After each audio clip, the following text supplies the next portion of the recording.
Microphone on. So, sorry everyone in the chat.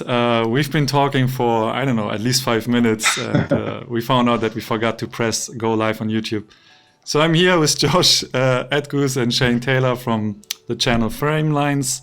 I was talking in the beginning how I met these two guys. I mean, we never met in person, but I found you through your YouTube channel. And Josh and I think we were talking on Instagram before that a little bit. And I mean, I already asked you before we really started streaming, but I'm very curious to know again how or why you even started doing YouTube. What was your motivation? So maybe Shane? Sure. Yeah. Yeah, it's funny. We just had this conversation like 3 minutes ago. Like me and Josh and a bunch of friends, like at the start of 2019, we're like, okay, we're sick to death of Instagram. We need to try some different platforms. Try YouTube or something like that. Mm-hmm. And we spent the whole of 2019 doing nothing. We formed a chat channel on Instagram and never got anything off the ground. And then in December, me and Josh were just like, okay, let's just try and do it as quickly as possible. Got some GoPros and like recorded 2 or 3 videos in the space of a week or something. Got really into it. I kind of like learning stuff anyway, so I got into the learning process of it and really kind of knocked out a bunch of videos, knocked out the branding for it, and kind of got it up and running within 2 weeks. Mm-hmm. That's how I remember it. Yeah, pretty much. I mean, we churned out a lot of videos in the space. I think, what did we do, like 4 videos in 2 weeks we had live or something, and we got really excited about it. And then it's just much more like satisfying than Instagram, I think. It's just the way the kind of videos like tick along over time. It's not like you post it and then it's dead. It kind of like builds up. And the comments you get are quite like, people, there's much more space to write like more detailed questions and it's much easier to reply to people. It's just more of a kind of forum, I think, than Instagram. So, I don't know. And pretty happy with how it's gone so far. I mean, just see where it goes, I guess. But I just recorded a video this morning of me talking about street photography with a rangefinder and my Leica M10 and stuff. But I don't know. Hopefully try and get that out tomorrow, maybe. But it's a bit of a weird one at the moment, obviously, talking about street photography. You guys definitely had a very like professional and good start because your video quality and the way you edited the videos and like Shane was saying, you already had a design language for the channel, right? The logo, everything was kind of set from the beginning, or that's how I feel like. So it felt like it didn't feel like you did it for the first time. Okay. So my day job is graphic design, so I kind of had a leg up on that. So, but it also meant that like I was a bit of a pain in the arse about it because Josh was just kind of like, let's just get everything up quickly. And I'm like, no, we got to find the right font before we launch, you know? I was like, film it on the iPhone, chuck it out, mash it together, iMovie. And like, no, it's not on brand. And I get it now. But to begin with, I was like, I can't be arsed. But now it makes total sense. I think it looks way more slick. I think, I'm glad we put in the extra effort. So, but initially I was like, yes. Do you have this in mind before you start? Like, did you know that you could, complement each other by, using your specific skills for the channel? Or why did you even work together on the channel? Why not just start it on your own, get all the money from YouTube? Like that was a conversation we had. We were like, it makes more sense to do it yourself, like to have your own YouTube account and you have kind of more control over it. And that's kind of what we see everyone doing. But we kind of felt that it would be more fun if it was the two of us because, we walk around anyway. We do street photography together. So it would just make it kind of more interesting if it was two of us. And because we've got I think we have pretty different styles. So we have a lot to talk about. The two of us kind of combined. So that's why. Yeah, it's a lot of work as well. It's editing and everything. It's nice to share the loads, and with the two of us doing it, we can put out twice as much stuff if we have free time. It wasn't really about trying to like make as much money as soon as possible kind of thing. Like I know, but it was more just like like Shane said, we kind of complement each other. We had a kind of similar kind of outlook on street photography as a whole, I think. It just kind of made sense, and there aren't really many people doing it as a like duo. And I don't know. I'm quite like I think it gives us a bit of a niche, maybe. Yeah, two of us. I think it's great. I love seeing both of you like doing your thing, and I think if it's only one, then you only attract people who maybe like your style or the way you do it. But having another one on the channel or doing it together opens it up to more people potentially, and it doesn't feel like one dude behind the computer doing his own thing. It feels like you are doing stuff anyways, and you're just sharing it with everyone. So I think it's good. Like I was really happy with that kind of approach, because it meant that we could actually do the street photography and just record it on GoPros, so it didn't really interrupt what we were doing anyway. So I felt that was important, because that's what I love doing. So if I could just do that, and it's a good point that Josh made as well, that we're sharing the load. Like, for example, Josh can put out a video last weekend, and because we both work full time, so we have very little time to do the street photography, the Instagram, the marketing, zines, whatever we're kind of working on, and do YouTube on top. So it's a lot of, and for me, I only really exist on Instagram, really. So if that went away, I would just be like, that'd be it, really. So it was more just about kind of trying something else. I watch YouTube every day and have done for the last 5, 8, 10 years maybe or something. So it just, why not give it a go? Here we are, live. Do you think it's beneficial for a street photographer to also dive into video? I mean, as a street photographer, you could just shoot pictures on the street and have your Instagram account, but would you say it makes sense, gives you something else that you can't get otherwise, or?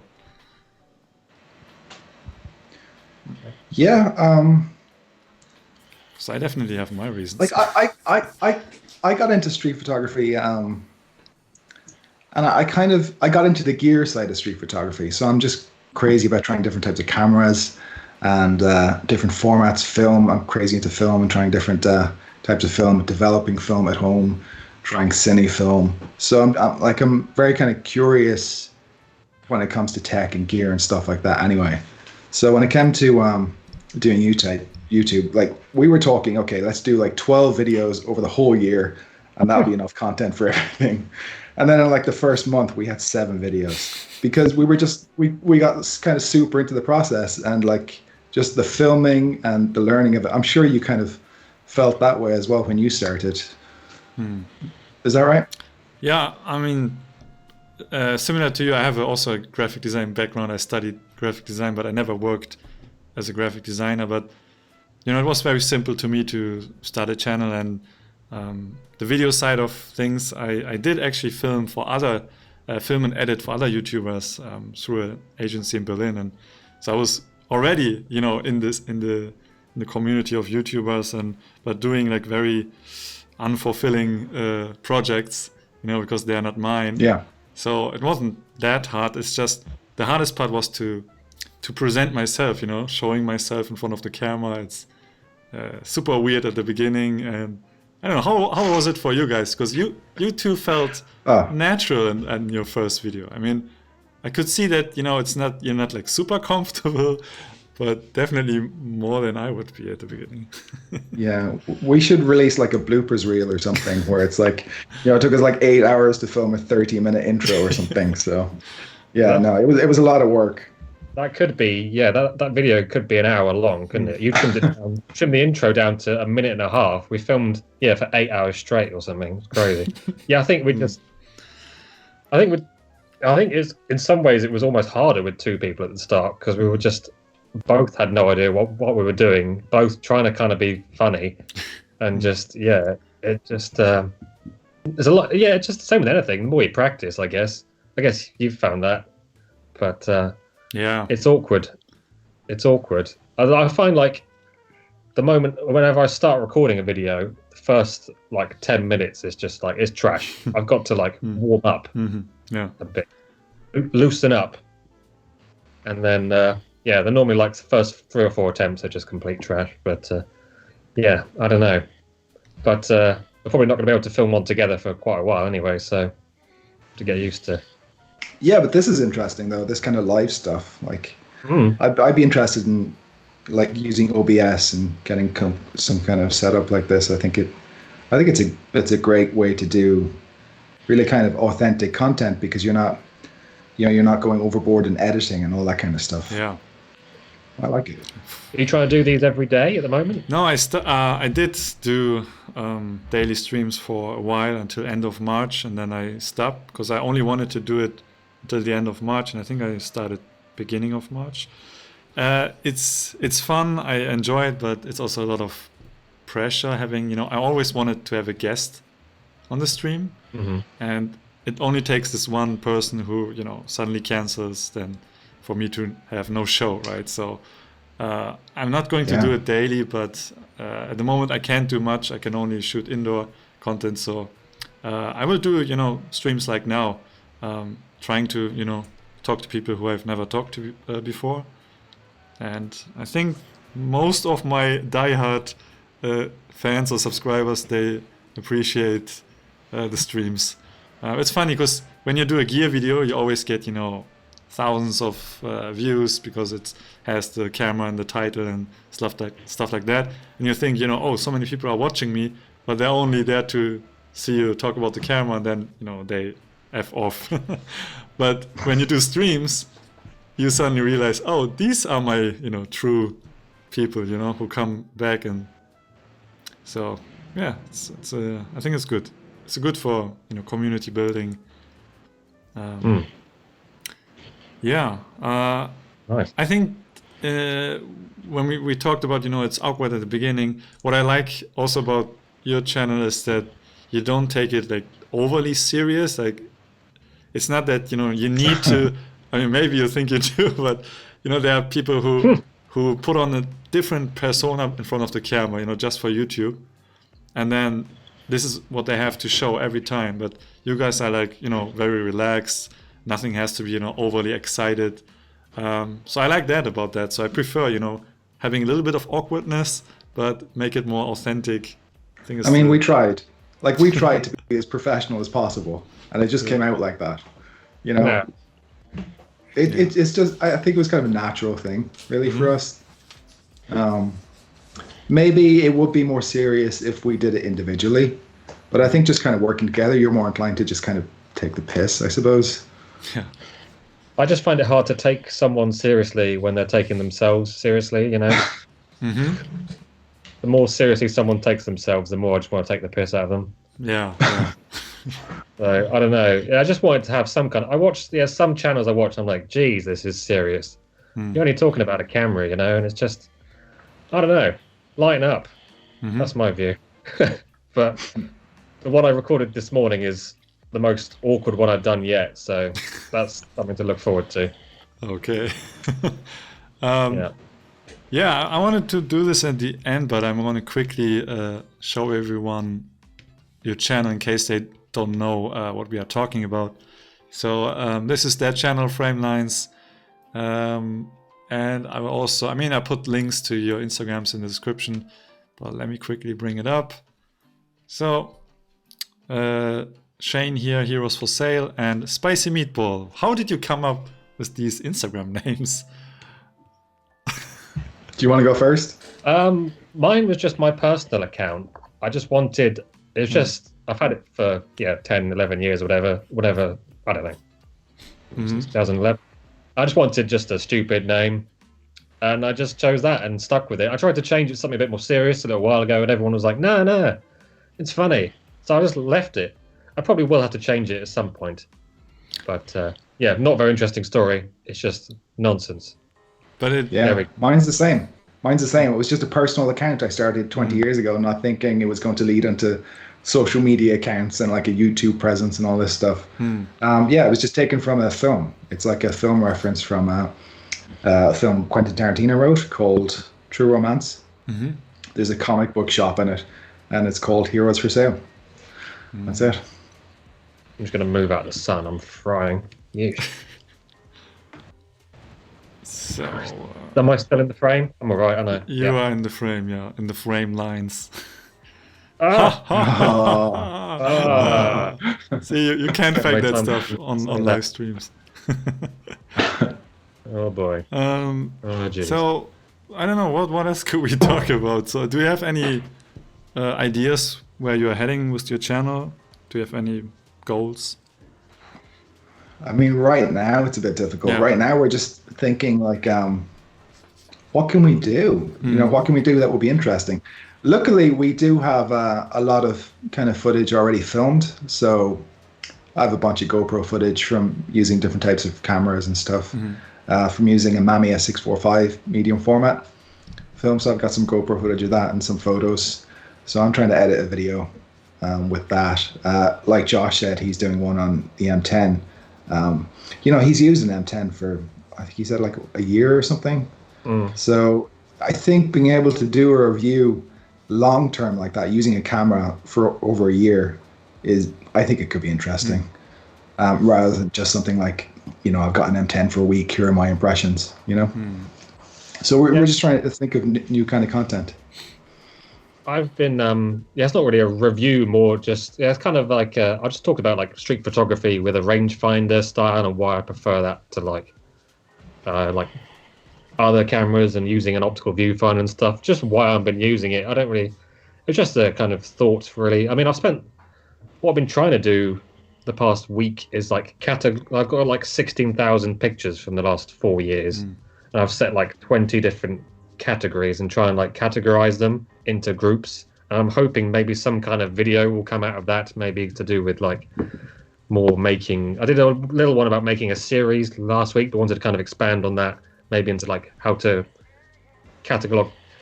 catalog pictures and then maybe make it into like a zine or something, and then the whole process of making a zine from that maybe is something I'm thinking about at the moment. But I don't know, like Shane said, it's a bit up in the air at the moment, but we've got stuff we can do, but there are restrictions, obviously. Yeah. I don't know. I mean, me personally, I like when, you know, other photographers talk about their experience, you know, long term, like using a specific type of camera, because most videos you find on YouTube, they're camera reviewers, right? Not really users. And exactly. Yeah, and I think, I don't know that many quote unquote real street photographers on YouTube, not to sound like elitist, because, you know, we spend time on the street, but it's just different than if you listen to someone talk who, you know, really does put in the work and is not having, you know, this like a camera for a week and you know, being suddenly inspired, but not in the long run. So I think it's interesting to hear, you know, your thoughts. So yeah, like I'm interested. I want to hear what this guy has to say about an M10, because it's such an expensive camera. Like I want him to justify it. I'm not sure I manage that, but we'll see. Do you guys still work, or are you laid off from work? I'm still working. I work 9 to 5. Actually, it's kind of busier than ever because I work in e-commerce design. So building websites so people can sell stuff. So yeah, I do that 9 to 5. I've had a pretty busy week this week. So you can do all of that from work, probably.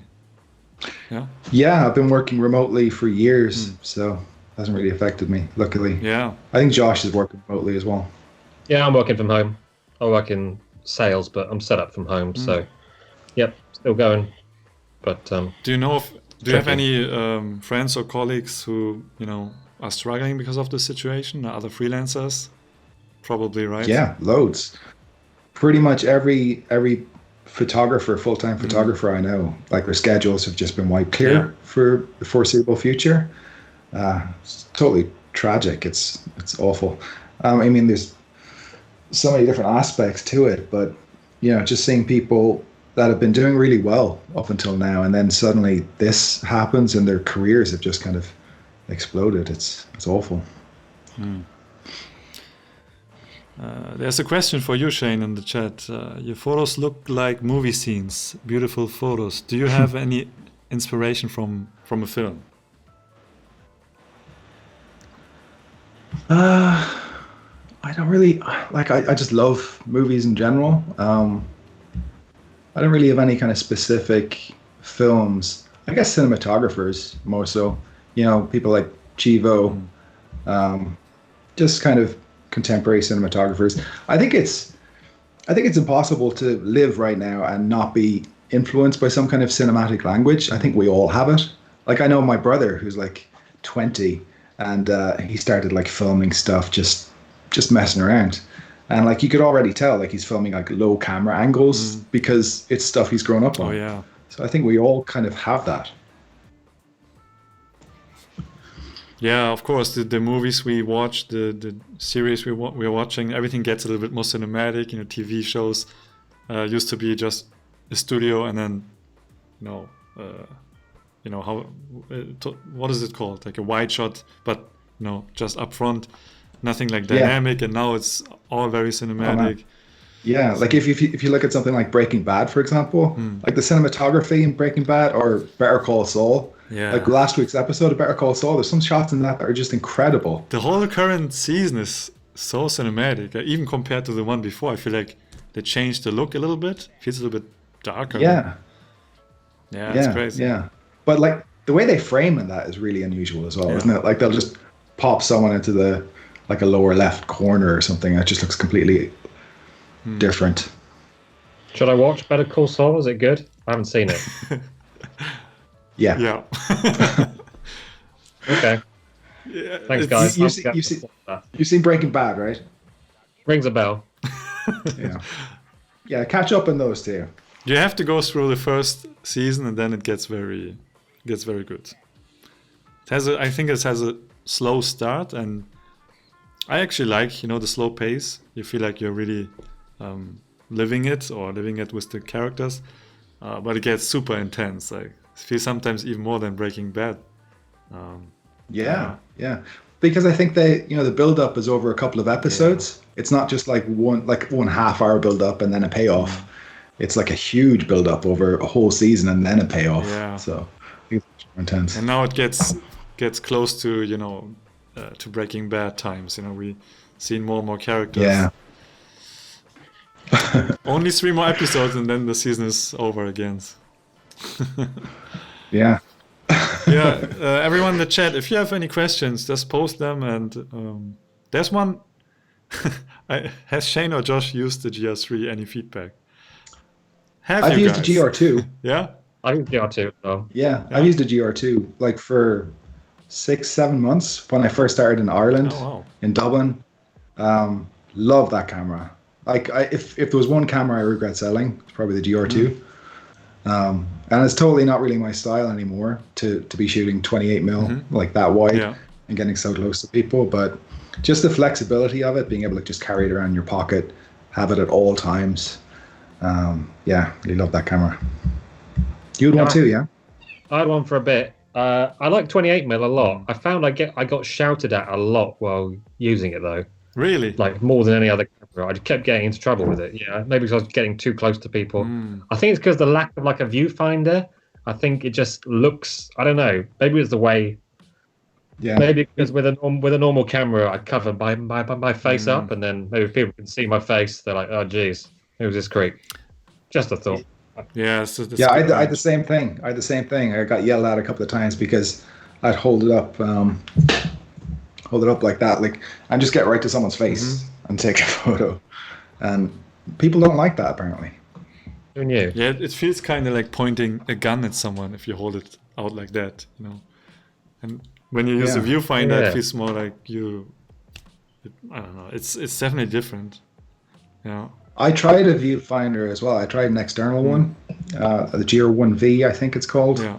But then I found like I was just getting my face close to people, which was even worse. So I eventually went to, I think 35mm. I used to use the crop mode on it for 35mm, which I kind of liked. So then I eventually just went to like a Sony 6,000 or something with a 35 mil equivalent. So you are also using Leica, I think, Shane? Yeah, For I've film, got right? Leica M2. Yeah. Yeah, film. Yeah, I love that camera. It's probably my favorite camera.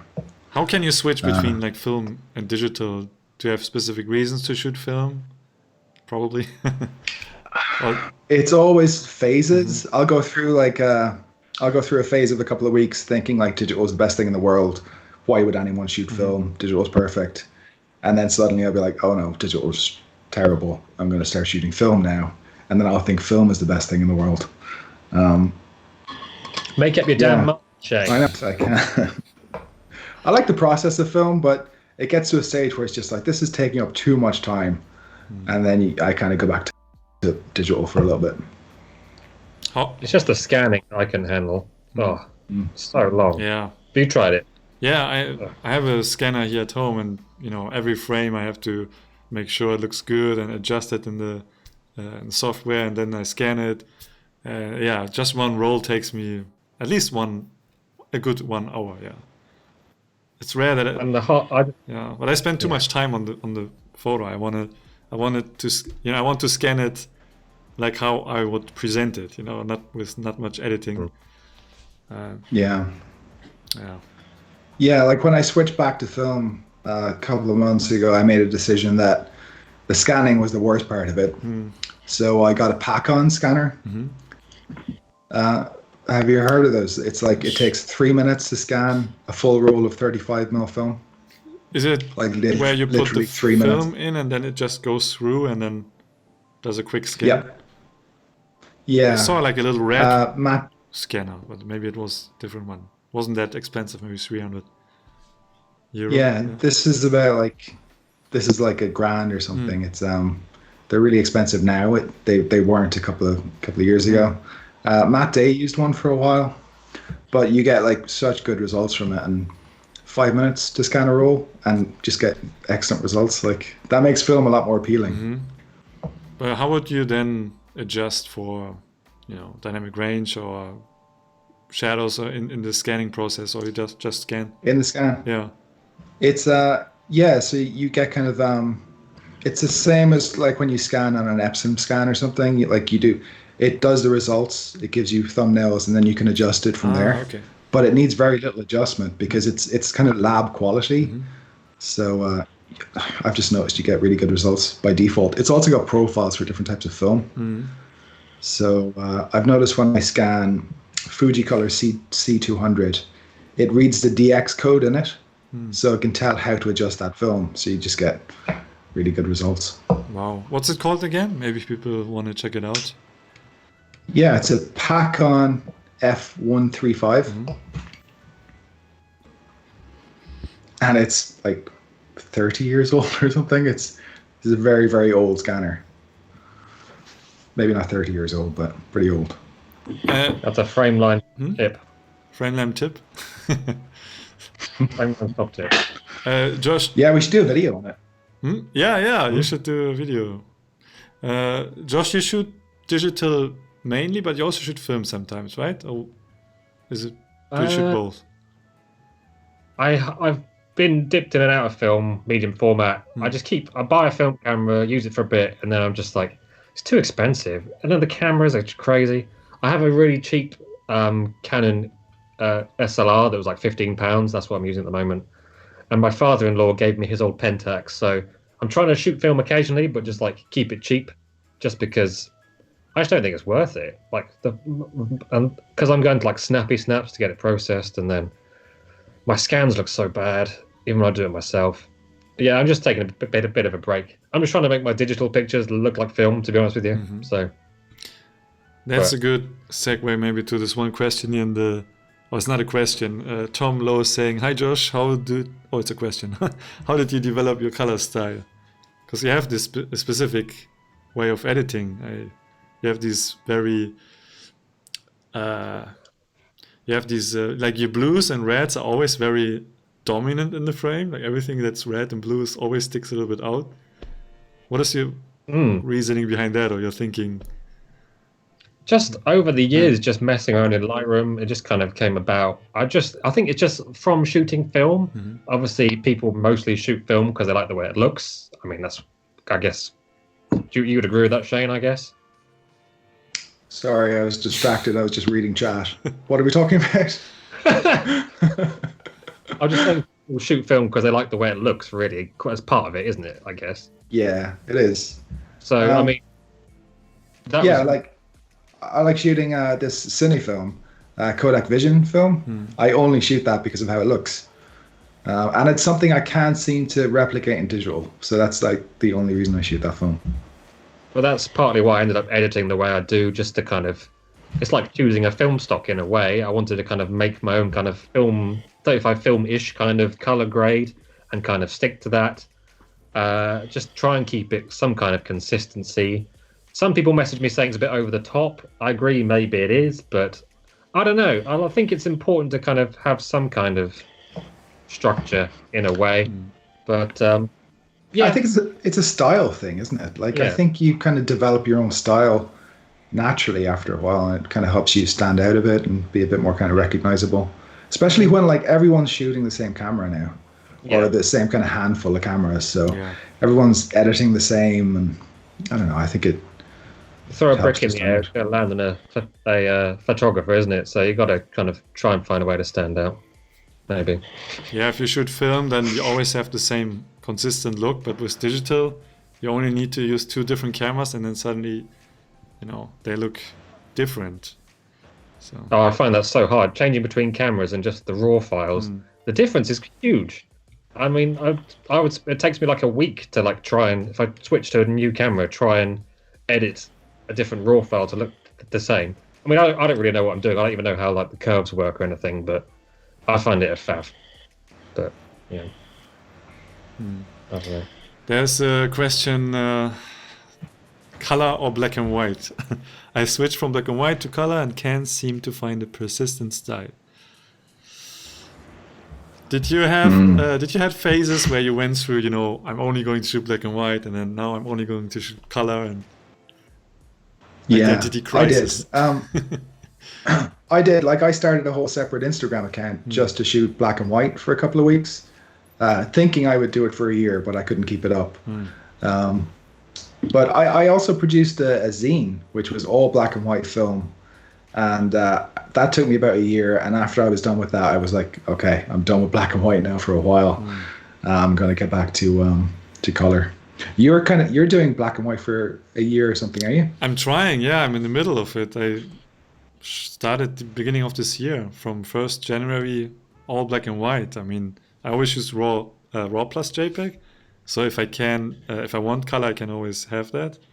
But it's I don't know. It's very hard. I like color, but I feel like I feel also very comfortable shooting black and white, but not every scene is ideal for black and white, and let's see. I don't know. We will see. I find myself like when I have black and white film in my camera, that's when I always see something that like has to be color. Yeah. Do you get that as well? Yeah, I have that a lot. Like I always shoot HP5, and when I shoot color, then it's either portrait or lomography I really like. And there was this one like beach scene, and the sun was setting, and it was super warm light, but I only had my HP5 in it, and so yeah. You just have to walk away and then hope there's a great black and white photo around the corner somewhere, Yeah.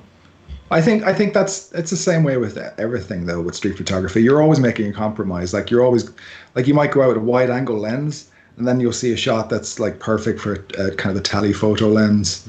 So there's always kind of a give and take. That's true. Oh. There are a bunch of new questions in the chat. Let me see. Loads of questions. Yeah. Best place to shoot street in London? I feel like this is kind of an interesting question, because there are many, I mean, there are so many hot spots. But what are your favorite spots, maybe?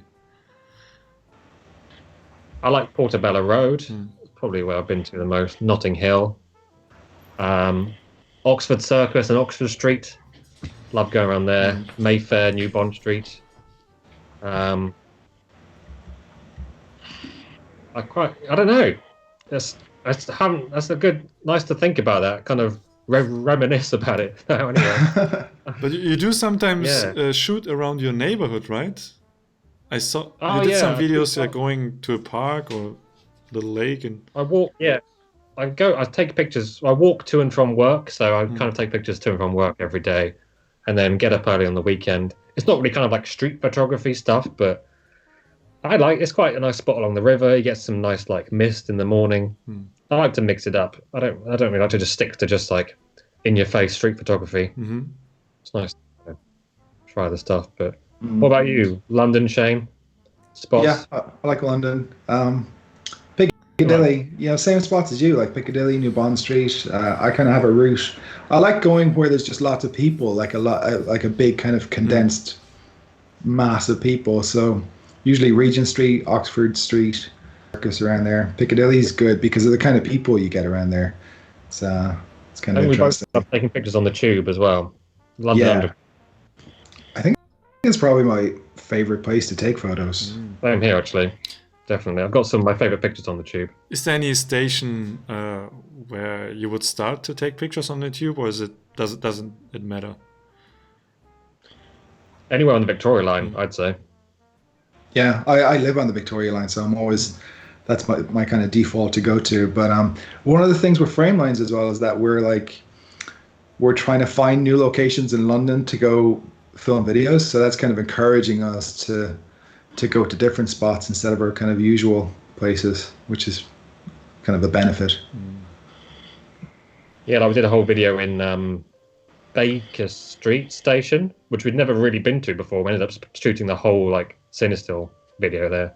So it's that has been a nice little side effect of the YouTube, is like being forced to try the things to create content and then seeing new parts of London. So yeah, nice little touch. Blimey, questions are coming in now. Yeah. 111 people watching. Oh, really? Is that a lot for these? Yeah, more than we had yesterday when we did our street critique. But that was not on YouTube, so maybe that's why. Dan is asking a question to you, Josh. He says, I always wondered if you were more of a hunter or a fisher. So he says that the scenes you capture are complex and well suited to the British theme, that I wonder how you do it at all. I'm just going to remind myself, the hunter's the one where you walk, right? And the fisher's the one where you stand in the same spot. I guess so, yeah. Okay. I just go for a walk, really. Just keep walking. I get bored if I stand in the same spot for too long. And then I find I get uncomfortable because people are like, who's this guy with the camera just standing there? So, yeah, I just like to go for a stroll until I think I used to kind of keep a goal of like 10 to 15 miles. And then if I don't get to 10 miles, format the memory card and go home. I guess because you guys... I like to... No, I was about to say, you guys shoot together a lot, right? So, Shane, you probably have a similar approach? Yeah, like we walk a lot. But, sometimes you'll see a scene where it's like, okay, I need to stop here and spend like 5 minutes because it's like there's so much stuff happening. And you kind of have to do that sometimes. But, yeah, I don't like going to spots and just waiting in one spot for just an hour or something. It just kind of gets boring, I think. If there's like a place with like an ad that I've been trying to get a picture of, I'll maybe go back a few days in a row or something, but only for like 10 minutes at a time. Otherwise, I think people just get a bit uneasy if there's just a guy with a camera on his face standing in the same spot for a while. I don't know. Do you feel like you can take better pictures or are more productive when you are together, or should go out together, or do you prefer working alone? Alone. Yeah, alone. Sorry. If we go out together, I pretty much guarantee I'm not really going to get anything I'm happy with, I don't think. Yeah, but like even when we're out together, we'll kind of split up sometimes and just like go off for half an hour and kind of do our own kind of... I think you just kind of have to focus yourself sometimes. Yeah. Like that's how I like doing it anyway. Yeah, if you're with someone else, you're kind of also trying to keep aware of where they are and not losing them. And it's distracting, so Right. it's nice to have a chat, obviously talk about photography and stuff, Yeah. but yeah, we do split up sometimes. You have to. Yeah. Sometimes there's this thing you want to follow or something happening, and then the other person is, somewhere completely different. Oh, we have kind of like an unspoken thing where it's like we'll be maintaining a conversation, and then one of us will just in the middle of the conversation just shoot off for like 15 minutes, and it's just like, oh yeah, of course you just saw that thing, so fine. And it seems rude. Like I do it with my girlfriend sometimes, and I guess it is rude. But All yeah, of us, people just same get used thing, to it. just like shoving each other out the way. Oh yeah, that happens a lot with a friend of mine in Japan. When we go out, like we see the same things and we have a similar way of shooting, and then it's sometimes we see the scene and he's already approaching. I'm in like secretly I'm hoping that he doesn't get it so I can get it. Not always, but sometimes like, oh no, I want this, and then I try it, and then oftentimes he has the better shot. You are in competition in a way, I guess. Yeah, but I would say in a good way, like Yeah. not to say I did better than you. Peter Clarkson, who are your main inspirations photography wise? Shane Taylor? Josh Edgoose. Oh, that's Shane. Oh no, I wasn't saying Shane. Oh no. Yeah, that's for you. You got to answer that one. So, any idols or people you look up to in the photography world? John Moravitz probably. Met him at a book signing a few weeks ago. I kind of nerded out quite a lot. That was pretty embarrassing. Me and Shane bumped into Matt Stewart on the street a few weeks ago as well. Again, yeah, super huge fan of his, so that was nice. Jeff Mamelstein, his book Sidewalk, and yeah, love any kind of like humor in street photography, and just the kind of like classic like 35mm street scene, like gestures, actions, any kind of the classic. Yeah. We both kind of like the similar photographers as well. I love Daniel Arnold.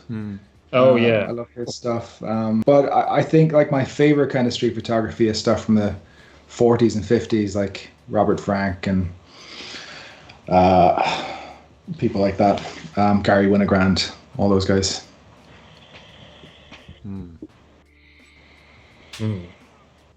Any tips for beginners?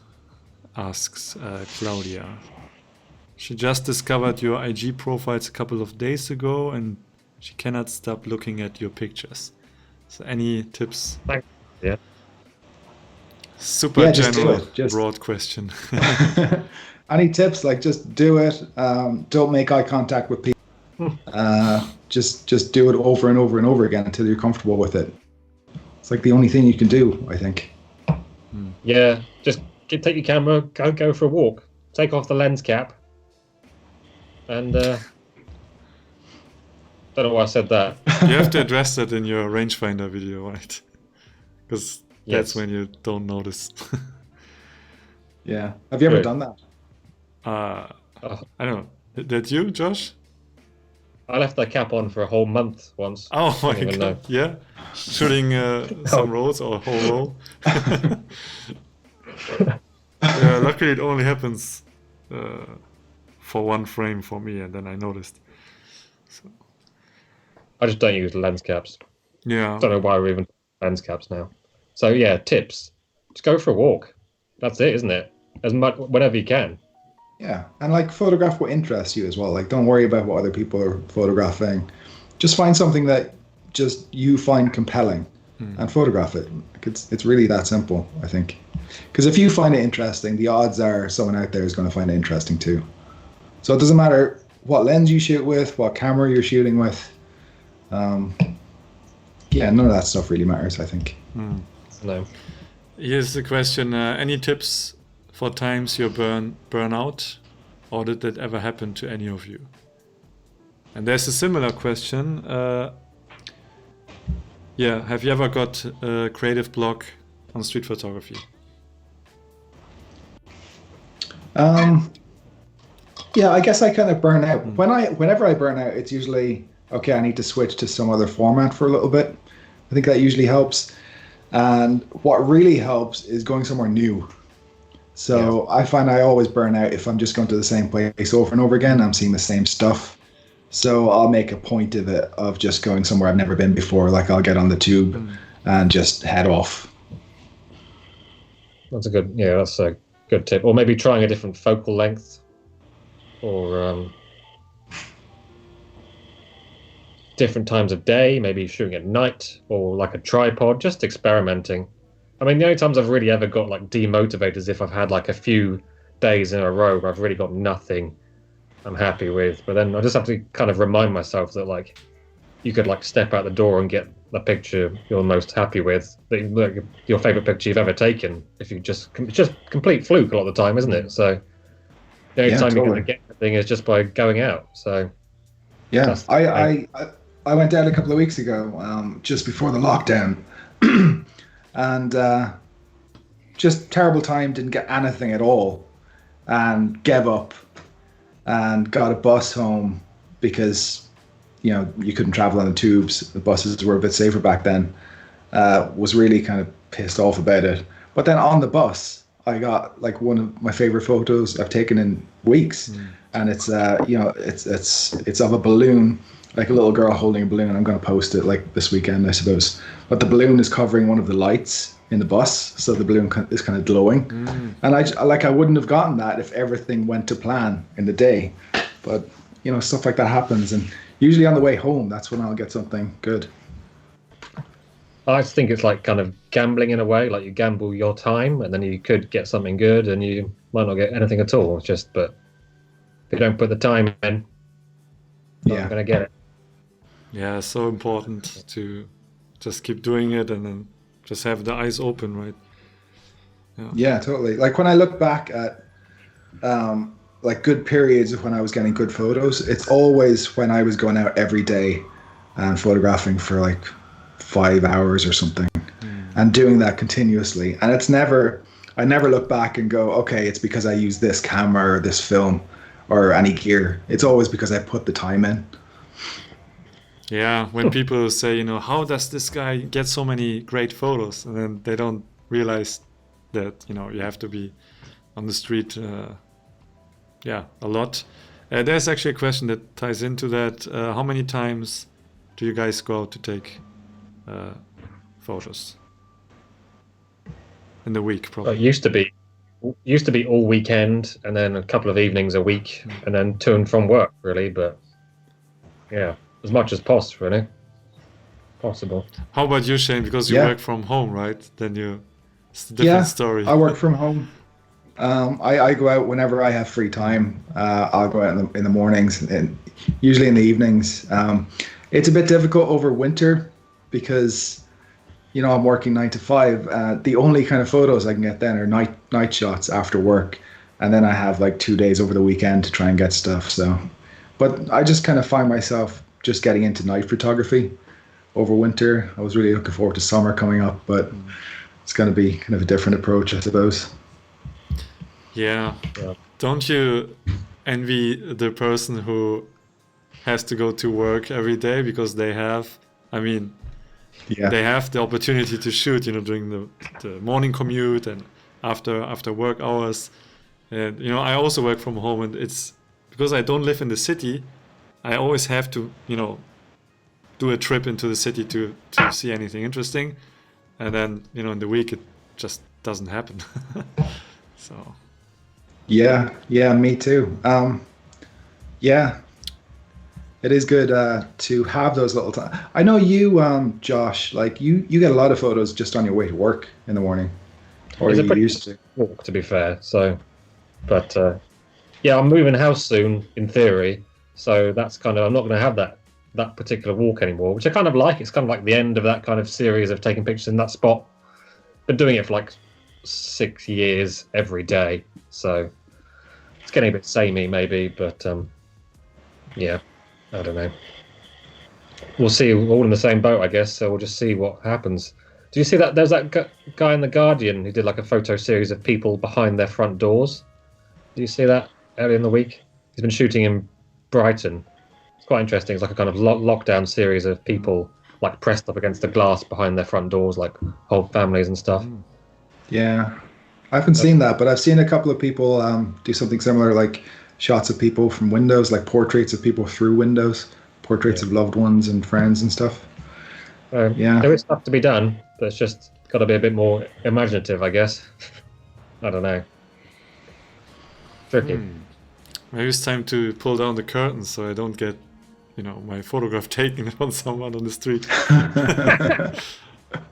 Yeah, it's a weird time, right, for us now? Like, I can imagine when we can all go out again. It will be like a big party on the street. It will probably be amazing just to document the first day after lockdown or quarantine. So, yeah, I can imagine. Like, I'll just go out and I won't come back for a couple of weeks. Yeah. Oh boy. Do any more questions? There's a question. Do you shoot with TLRs? I used to use a Yashica mat 124,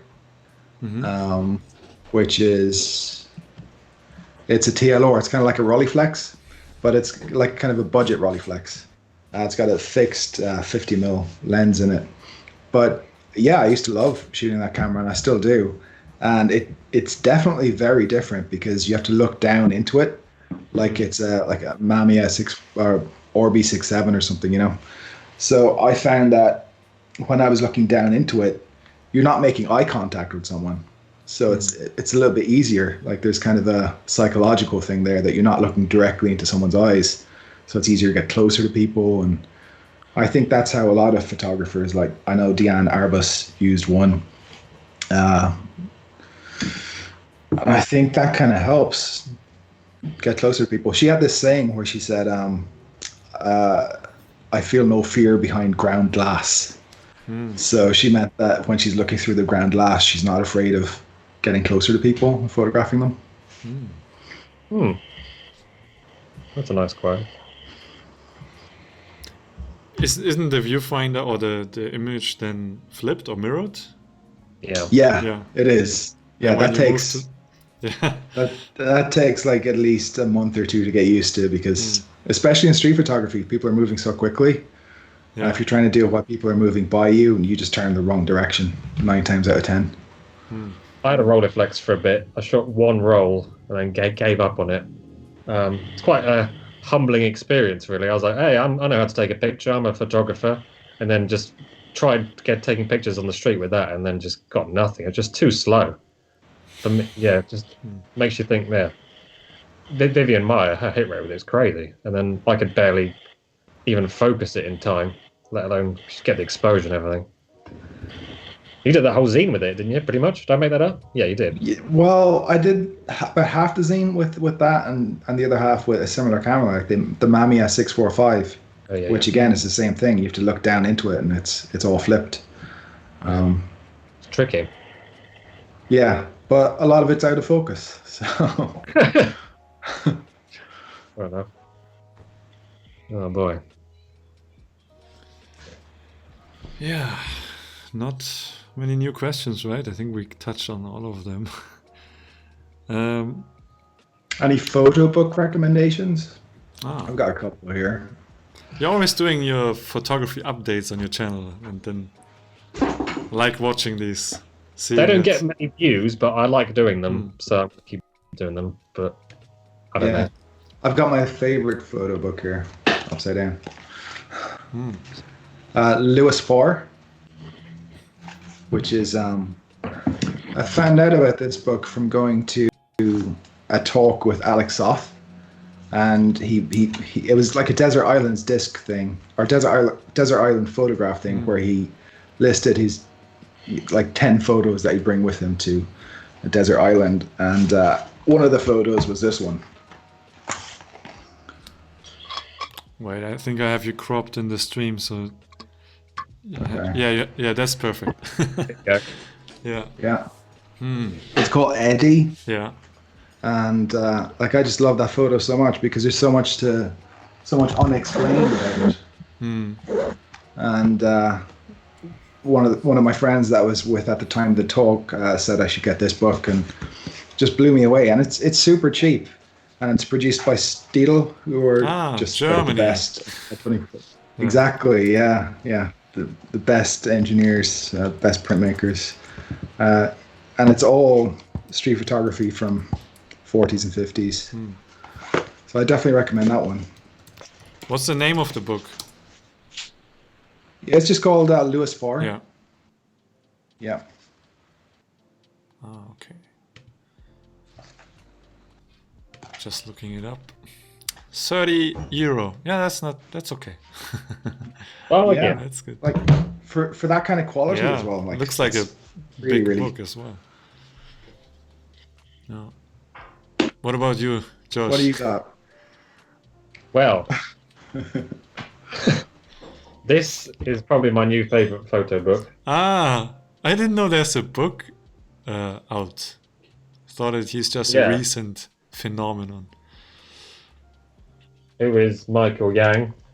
There's a series at the start where he's like photographed his family, which is just really funny and just yeah, and it's just amazing pictures from like San Francisco and California over the kind of 60s and 70s.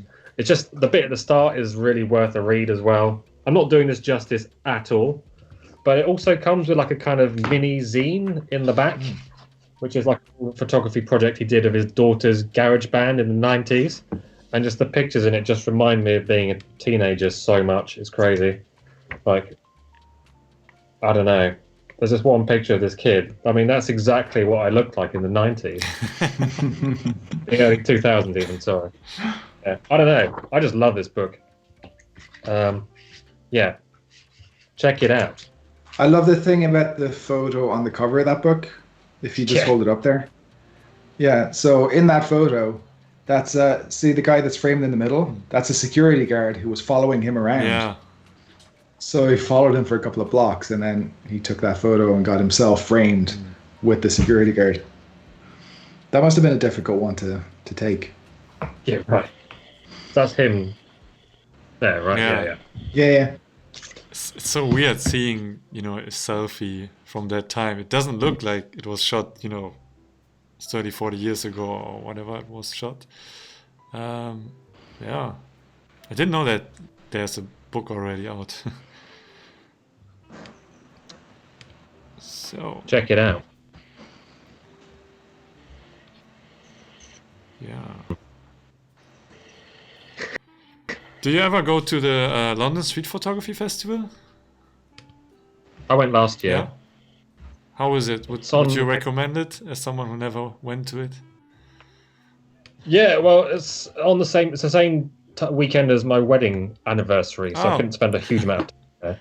But there was a talk with Jeff Mamelstein I would have gone to for sure. Oh. But yeah, no, some great work on show. They have the competitions and stuff. Yeah, definitely worth checking out. Definitely. This is always in August, right? And August is usually the holiday weekend. Yeah, same weekend as Notting Hill Carnival as well, but I don't think that's happening this year anyway now. So. Yeah, we'll see. I can't go anyways, but I always wanted to just come to London for the festival. Yeah, I missed it last year because I was working at the Notting Hill Carnival. I was taking some photographs for like a freelance thing. Oh yeah, do you do any photography jobs outside of street photography? Does it happen? Yeah. Yeah. Everything's been cancelled though. All the jobs I had lined up, pretty nice ones. But yeah, it all came through street photography. Like I had a job that I got once just from taking a photo of a couple in a window who were hugging. Oh. They found the photo on my Instagram feed. And it turned out one of them was a producer for documentaries. So she was like, "Hey, you want to come work with us and take some documentary photos for this project. Wow. So I've gotten work through it. That's crazy, like that, yeah. which is really weird. Because usually when someone asks, should I pursue a career as a street photographer? Can I make a living? I would always say, don't bother. If you want to have a family and live off photography money, then it's probably better to shoot weddings. But interesting to hear that you can get jobs through street photos. I guess because it's just so uniquely different from the rest of like just the skill to be able to capture something like in a very nice way. Not everyone can do that. That's exactly what they wanted as well. They just wanted something that looked very natural and very kind of candid. Yeah. So I think a lot of design agencies are looking for that kind of look as well now, and they just want content really. And if you can do something that's maybe a little bit different, it can be interesting. We went through a phase of being approached for pretty much all the same work for a while. That was fun, wasn't it? We're both getting off the same jobs. What type of work? Oh, just general bits and pieces like content, wasn't it? But I don't know. Yeah. Everything's been. Yeah, I remember there was some. It was like a really nice one that was offered, and you sent me a message like boasting about this cool job that you were getting. And I sent them the same email. I think it was word for word. They sent me the same email and just copy pasted. I just got really excited and was like, yes, it's amazing. It turned out they sent the exact same email. Just changed the name. But you can see, I think Matt Stewart was assigned to, document the protest or the Friday for Future thing or the Extinction Rebellion. So I think street photographers definitely can do assignments. I like the approach that Daniel Arnold is taking in that he's kind of moving into fashion. Oh yeah. And Martin Parr as well. Like Martin Parr's recent stuff for, isn't it Gucci? Yeah, amazing. Yeah. Do you go out with a plan to shoot looking for certain patterns, or are you open-minded about whatever happens in front of your lens? Just open-minded, I guess. Wait and see what happens. It's kind of pointless to make a plan because you don't know what's going to happen. I used to go out and be like, I get this kind of picture today, if I can, like this kind of thing I've seen. That was ages ago, just when I was like kind of trying to get into it. But like, I want to try and get this particular, I don't know, like someone interacting with an advert in a certain way and have that in the back of my mind. But more often than not, it's just see what happens. Do you guys know Siegfried Hansen? Oh yeah, because he's from my city here, and he has this method to shoot street that he developed by himself. And whenever he does a talk, he presents his the Siegfried Hansen method of taking street photos, and he has like this very. He doesn't have like a plan, but he has like these. It's like I don't know how to call it. Would be similar like a catchphrase, but visually, you visual notes maybe. So he always looks for, let's say, he has this series about ice cream, and then whenever he sees ice cream, then it triggers something in him, and then he says that if you have these triggers, trigger would be probably a good word, then like without any triggers, you might just wander around and don't really see things. If you would have a trigger in mind, if you have some triggers, let's say hands and then ice cream and then basketball or anything like that, then you might like maybe subconsciously or consciously you look at things that you would probably oversee if you don't have these triggers. But I can't do that yet. Like for me, everything is a trigger. Yeah. I would worry about thinking that. I think. Yeah. It seems like something to stress out about for me. If I was thinking like, here's a list, like a shopping list. The thing is, I just have too many triggers. Like I have like 100 triggers. You're triggered all the time, aren't you, Shane? Yeah, I'm constantly triggered. Do you work on any projects? Because then a trigger would be good to have, for a project.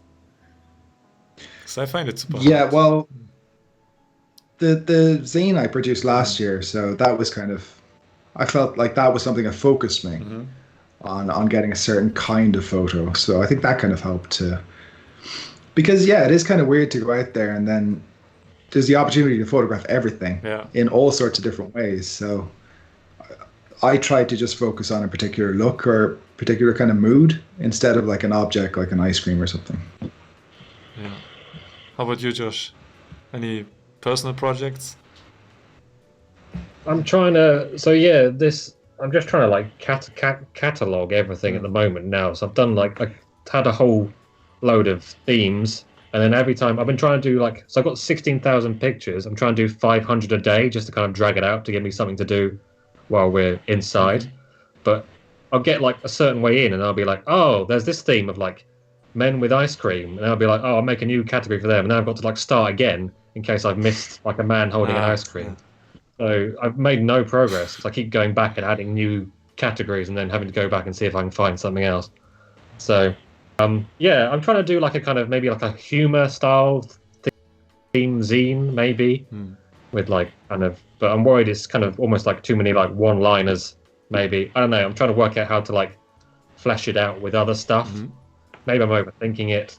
I don't know. But yeah, main thing now is just kind of, because I mean I took so many pictures over the summer and just kind of dumped them all on a hard drive and didn't really even kind of look at them. For ages I was just taking pictures just for Instagram really and just being like, gotta get it out.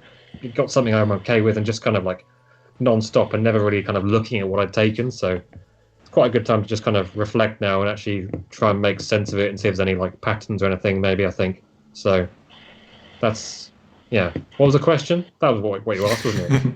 Yeah, if you're working on any projects or any plans for projects. And yeah, taking a few pictures around the house. But yeah.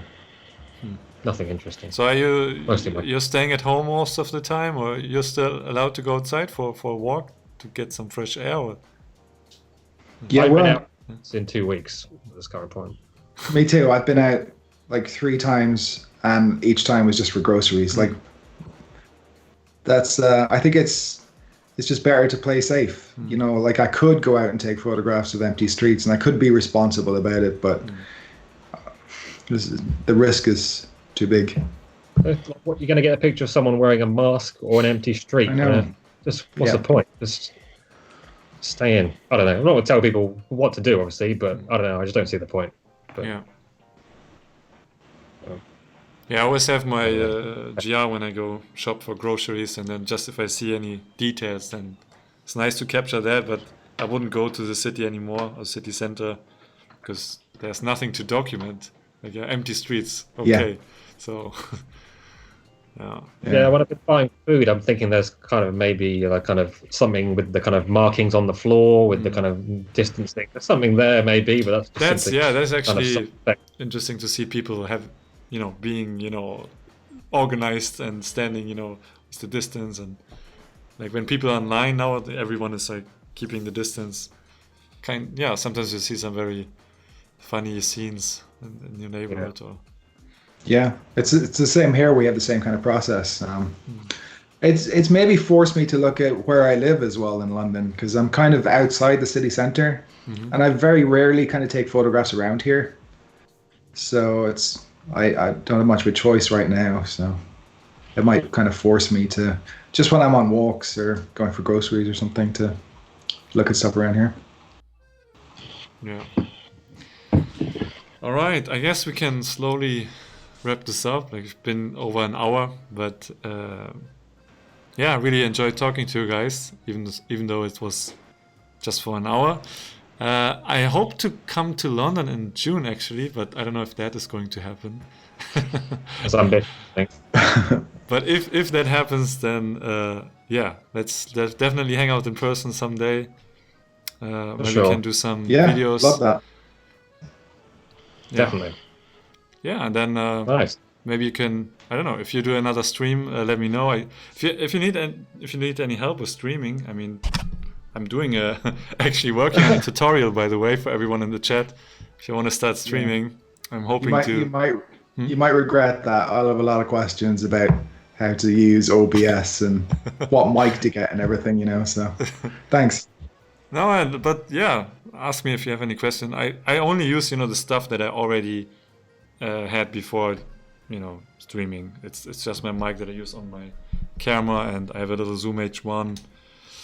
And yeah, only this camera is a little bit overkill, but for that you need an adapter, and so it's simple stuff. Just OBS is a little bit, takes some time to understand it, or yeah, that's not that difficult. Cool. Any updates? Thanks for having us. Yeah, of course. Any news updates? Anything you want to plug? If anything going on right now that people should know about? Not really. I mean, yeah, check out our channel. We have some videos in the works, but we don't know when we're going to put them out. We're just kind of editing away on stuff. But yeah, have a look at our channel and give us a follow. All right. Check out Framelines. Maybe I might put out a video tomorrow. Maybe, don't know why I said that. Just put the pressure on. Ignore that. No, it's good. It's good. This isn't live, is it? We are still live. Yeah. Okay. Cool. Thanks everyone for watching. See you another stream. Everyone.